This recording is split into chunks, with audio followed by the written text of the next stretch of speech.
Now, for our first story, we start with crime, and the Accra Region Police Command has confirmed the arrest of a notorious armed robbery suspect, Michael Tete, which it says is wanted in connection with a series of attacks. But even more worrying is the fact that the arrest adds to a growing number of ex-convicts who appear to be returning to their old ways after serving their prison terms. A suggestion the prison system is unable to reform these ex-convicts. Accra Region Police Commander DCOP Christian Yohonu told journalist Michael Tete, who was arrested by the Tesano police, has been on the wanted list for a while now in connection with a number of major heists. He described his arrest as a major breakthrough. The police at Tesano who arrested him didn't know the profile of Wayo, who was arrested. But when we checked, we realized that he was involved in a series of robberies. In Ashama, Ajekojo, he has other cases there that he is also attending court on it.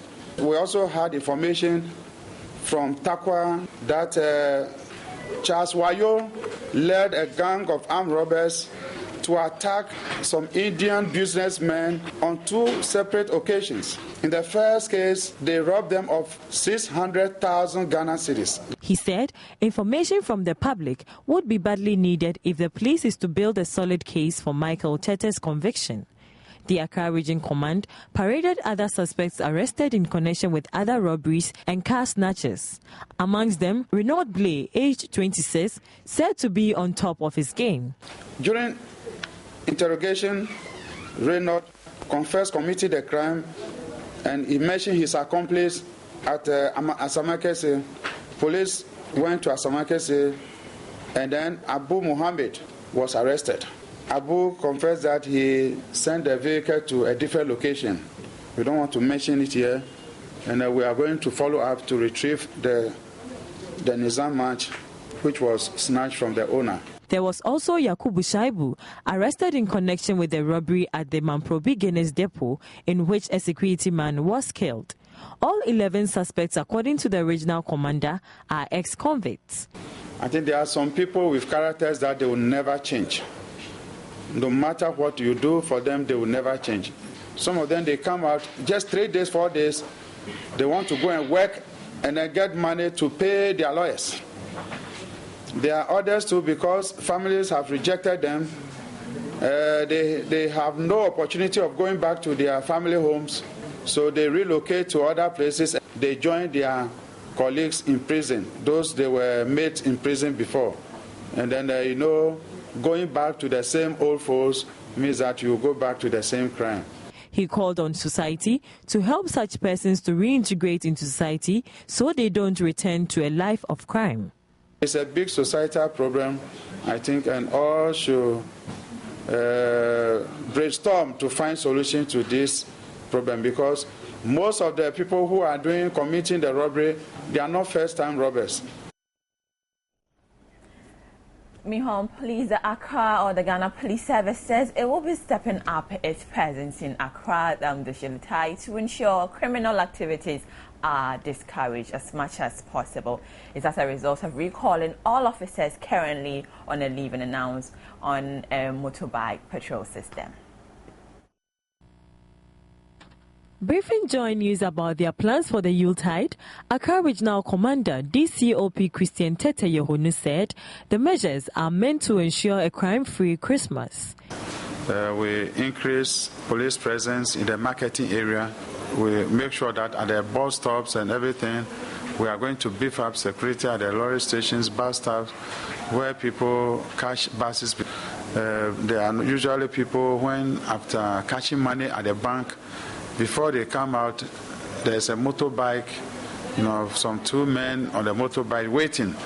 So before you can say, Jack, where are you? They have already snatched your handbag and on a motorbike with gun, and then they run away. So this time we have also introduced motorbikes patrol system.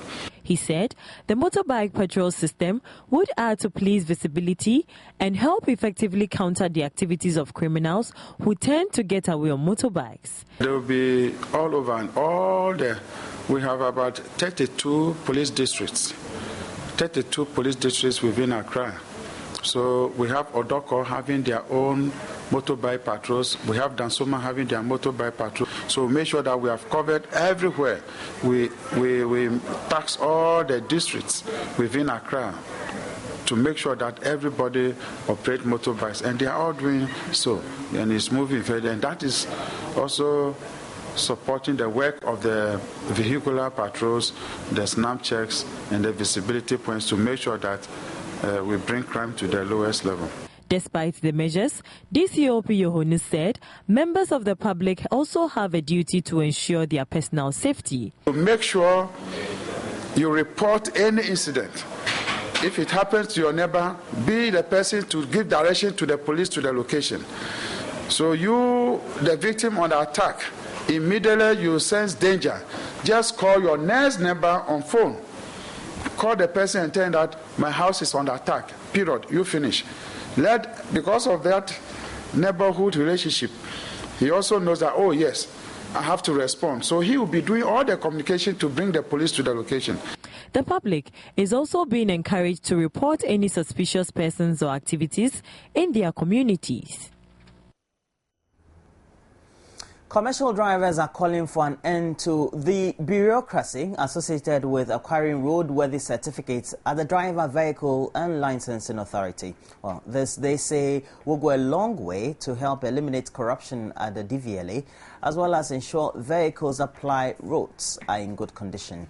Ya Fuswa Jimfi talked to some drivers and passengers alike about road safety as the National Transport Day was commemorated. The National Road Safety Commission estimates that 25% of all fatal road accidents are caused by rickety commercial vehicles and carelessness on the part of drivers. The lack of a comprehensive policy regulating public transportation has also been identified as a contributory factor for accidents on our roads, since there appears to be no clear-cut rules on operating in the sector. Seats in commercial transport vehicles are usually worn out with little or no leg room for passengers. They are also usually stuffy, hot and unfriendly. As for seat belts, the least said about them, the better, because it is very rare to find these life-saving gadgets in public transport vehicles. DVLA, I believe that they have to check a lot of things at the DVLA then to help us. They have opened a lot of venues. The procedure. If you are frustrated, you have to find a Goro man to do the job for you. If the procedure is okay, there's no big deal.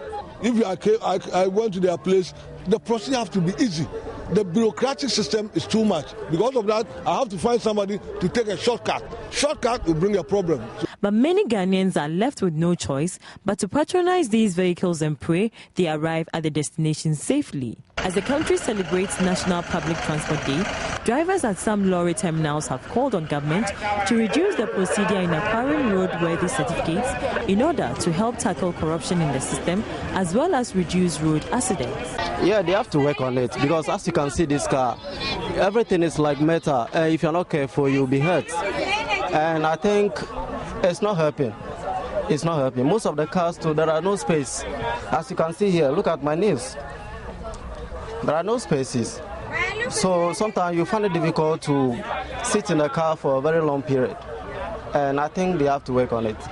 Maybe the seat should take about 3 people, but then they will say it should take 4 people. Then you'll be squeezed in the car, you don't feel comfortable. By the time you get home, then you are tired. You don't even have time to learn or, do certain things. He also spoke about some measures they are putting in place to ensure an accident-free Christmas season. Every three months, we organize them, we give them how to drive on the road, to exercise patients. What I want to do to help road accident is early in the morning, when you wake up, you have to check your tire pressure, check your clutch and everything before you start the engine. But passengers also have a role to play in ensuring safety on the roads. Passengers and so to mate for no drivers any problems. Ebi kranka obesi on can them driver na twem no afi no obetia no kamesi wa na wanye na kofa programs e dia went dia mesre ne say ye passengers no ye hu say drivers ni mate no mo professional ne hasen they was ye nya obuo de den. The National Road Safety Commission is meanwhile urging commercial vehicle owners to adopt the culture of maintenance. I would urge all vehicle operators and owners of vehicles that as much as you would want money, that is, as the driver should go on various trips, try and invest in the maintenance of your vehicle. And I'm sure if you do that, give them the requisite, the amount of money they need to do their roadworthiness and then to maintain the vehicle on a regular basis, you will have your equipment still with you or your investment still with you. And I'm sure over the period, you will see that you have gained rather than have lost because you have maintained your vehicle and it will give you more sales as you go along. This year's National Public Transport Day is focused on improving driver attitude on the road. The Land Administration project is developing a National Geographic Information Database to provide more accurate information on town and localities in Ghana. The database will also supply population figures and other demographics data that will be typically useful for planning and other purposes. The National Project Coordinator on the occasion of Geographic Information System Day explained the database will eventually be accessible to the public on mobile phones and other devices. The National Geographic Information Database, an initiative of the Land Administration Project, aims to develop a central information system to harmonize the multiple data platforms. National Project Coordinator Dr. Isaac Kakari explains the concept. We are engaged in developing certain or formulating certain policies, one of which is the survey mapping policy. It will mean that, for instance, we would want to make sure that any time survey is happening in Ghana, it should be done in tandem or under the direction of the survey mapping division of the Lands Commission, for instance, so that things will be done properly. There's a lot of activities happening. People are collecting data so many times when it should have been collected once and then we can use many times. So this is a way of trying to start a framework within which we can have a survey mapping done. He explains how the database could prove useful to members of the public. SUCAM is a product which would not give him problems because you take a site plan to Lands Commission and say this is not accurate, we can't accept that. What we're doing will make it will stop those kind of things so that things will be done much more scientifically because the technology is there for us to do these things. The World Geographic Information System Day itself is organized by the Department of Geography and Resource Development at the University of Ghana, Legon. Speaking on the theme, Securing Ghana Through the Power of Geographic Information System, Minister of Communications, Dr. Edward Omanebuama, lauded the initiative and said his ministry is collaborating with 3 other ministries and other key stakeholders on the project. We are providing a robust ICT ecosystem together with the private sector. And this is because without a robust ICT ecosystem, it is almost impossible to take advantage of GIS. The formal launch of the construction of the 780-kilometer fiber optic ICT backbone infrastructure on the eastern corridor of the country was performed at Wamale near Tamale this year to provide broadband infrastructure to over 120,000 communities along the route from Ho to Boko with link to Tamale from Yendi. The project is ongoing. Lecturer at the Department of Geography added the department is currently training some security agencies on emergency response data coding systems to make their work more efficient. Well, we're applying for a skill development fund to train emergency response agencies on the use of geospatial information technology in emergency response. And so we needed them also to say, yes, we want to receive the training and we want to use the technology.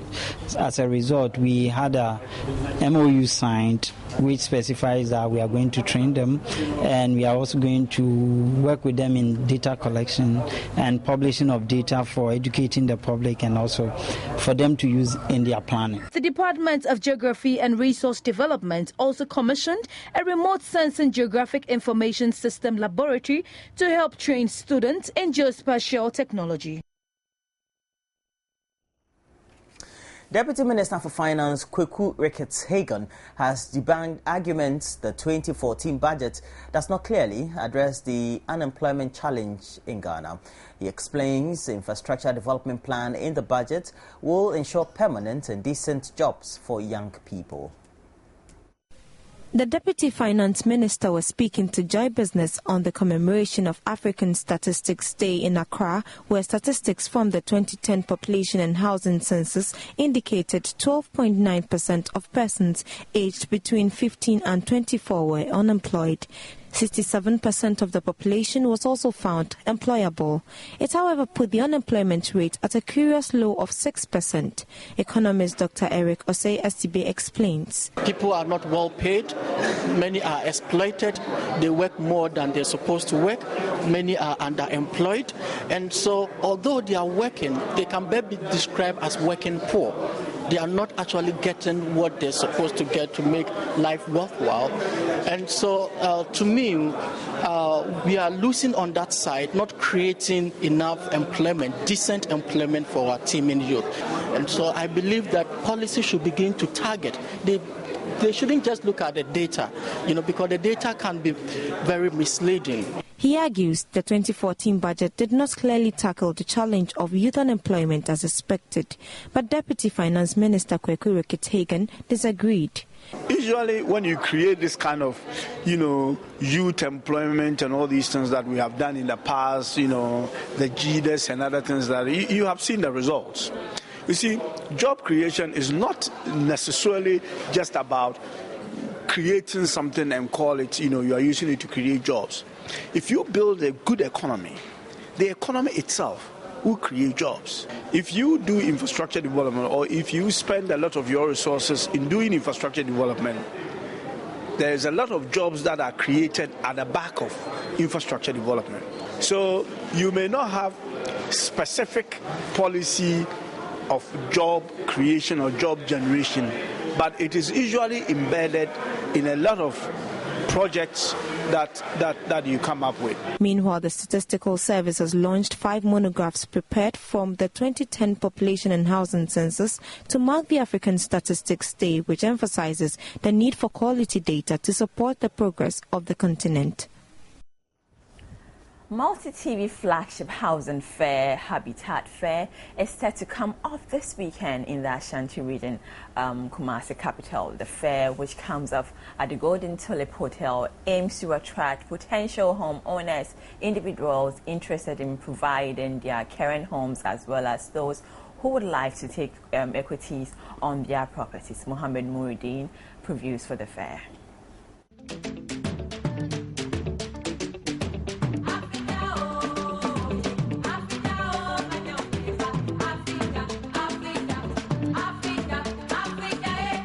After a successful hosting of the Multi-TV Habitat Fair in Accra, organizers are taking it to the Garden City.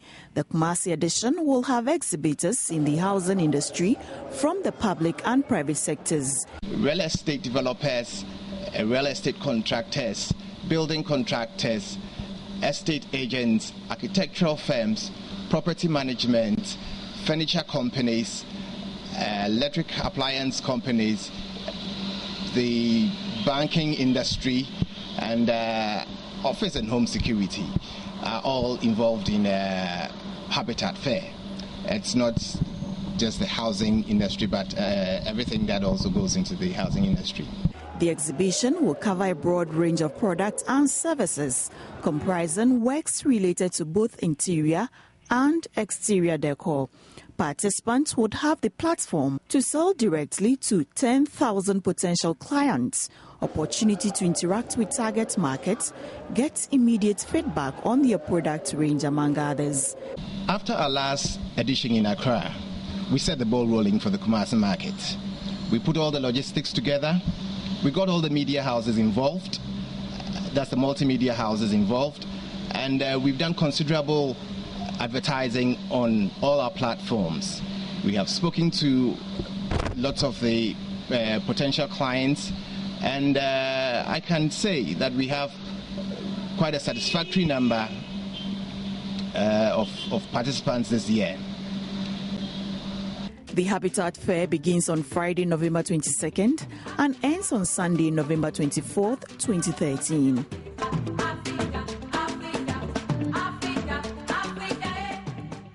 So that will be it for the news on the AM show, which is live on the Joy News channel of Multi TV. Now a recap of our top stories for the morning. Accra Region Police Commander following the arrest of a notorious armed robber raises concern on increasing number of ex-convicts are returning to life as criminal after prison. The police meanwhile says officers on leave are being recalled to beef up visibility in towns to ensure crime is reduced to the barest minimum during this Yuletide. And NACOB interrogates 5 suspects in connection with high seas drug bust estimated to be worth $30 million. Well, so that'll be it for the morning. But next we'll bring you sports. But also you can always keep getting interactive on the social network pages we have provided for you. We have Joy News on TV, and that's a page on Facebook, and also the platform 1760 is a short code for you to get communicative. And 0544334760. So do stay on the right back.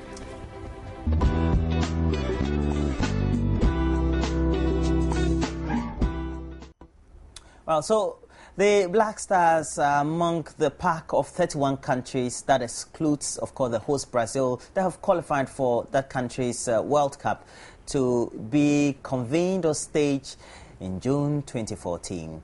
And while the Stars returned to Ghana, as well as officials of the Ghana Football Association, the President John Dramani Mahama had been giving them some words of congratulations. Ghana has become a permanent fixture in the World Cup, considering that for 3 successive World Cups we have been present. And so once again, Brazil 2014, Ghana for the 3rd time consecutively is going to be represented. On behalf of the government and the nation, I want to first of all thank the Minister and his staff for the yeoman's job that they have carried out. For providing the kind of leadership that has been necessary for the FA and the other constituent groups to be able to perform. I also want, on behalf of the nation, to thank the Football Association for the good job you've done. And we don't want to always say that we did well, we almost got there. I mean, this time we have to try and get there. And so let's all do what we can to ensure that this time we are able to bring the cup, back home to Ghana. That would be the greatest gift you ever give the people of Ghana. And I know Ghanaians like their football and are very passionate, but I want to advise all our supporters and our teaming sympathizers that we need to have patience, for these players. Well, so the president speaking to officials of the Ghana Football Association as they visited him to give him the news, even though, of course, he had informally gotten to know, just like many of us, that the Black Stars had qualified, and giving them those words of congratulations. We say kudos to the Black Stars and officials, as well as the technical managers of the Ghana Football Association. And that'll be it for sports for now.